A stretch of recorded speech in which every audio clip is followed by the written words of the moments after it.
Hello and welcome to another The Reasons I'm Broke unboxing. I'm Daniel. And I'm Kelly.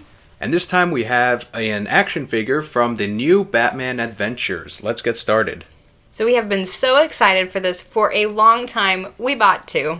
We did. We got to want to do the unboxing, and the display itself looks really nice, which is why we bought the second one.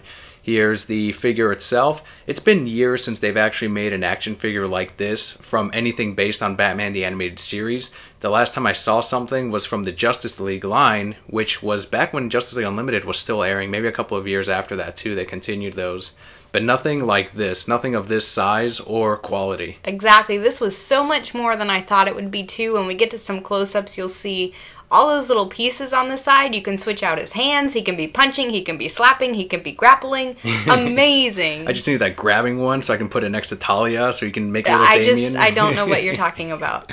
Here's the additional cape that it actually comes with. Like when I was a kid, it didn't come with multiple capes. It was like a little cloth thing. Now you can have the over-the-shoulders cape so that he can just be standing there back-layering his enemies. Here's a close-up of all the different hands and the grapple hook, of course, and the stand.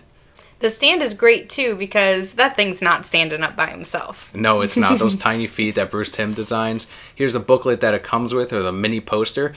And collect them all. It has all of the Batman the Animated Series figures they're making. The reasons we're broke right there. All summarized. And here's a close-up shot of one of the poses we did for Batman. He's about to shoot the grapple hook. You'd posed him like 20 different ways with all his different hands, and then you're like, this is perfect. Yeah, and if you can see on the chest, it had like that grab, so because he can't stand on its own. But here's the back of the figurine. Different points of articulation for the Batman. The only thing is the legs, you can't actually pose them, so where he's like, I don't know, swooped down like on a gargoyle or something like that. These are the Bruce Timm drawings on the design for Batman. Absolutely beautiful. Overall, this figure is fantastic. Yeah, it's really nice.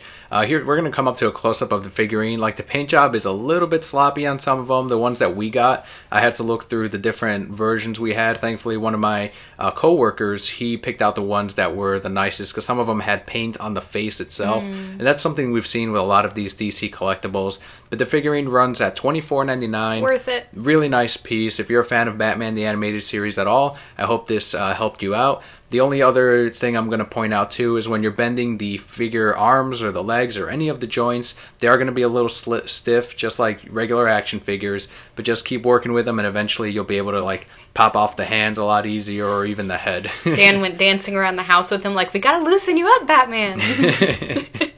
I hope you all enjoyed the unboxing. We do have a podcast as well where we cover the latest comics, movies, TV, video games, and more. On there, we have it here on YouTube as well as iTunes and Stitcher.